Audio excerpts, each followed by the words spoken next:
I think, so at UNICEF, we often think about the paradox of the urban context, right? You have a dense population, you have services that are also available, but what we see in reality is that the most vulnerable don't have access to those services.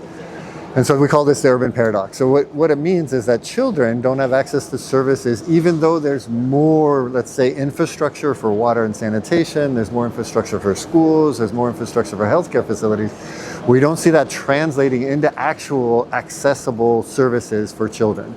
And so the idea is that we need to somehow bridge that gap and just sort of improve the understanding and the data around where people are living without services within that urban context. So the WUF13 is really about that. It's about how do we break that barrier between people without access to services and people with access to services in that urban context.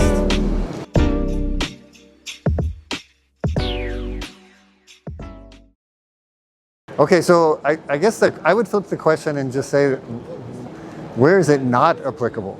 Right? So in most countries, developing countries or countries that are sort of still mapping out their urban water and sanitation services, they need support and capacity development. So it's not just about infrastructure, it's also about how do we build up the skill set to be able to manage them sustainably.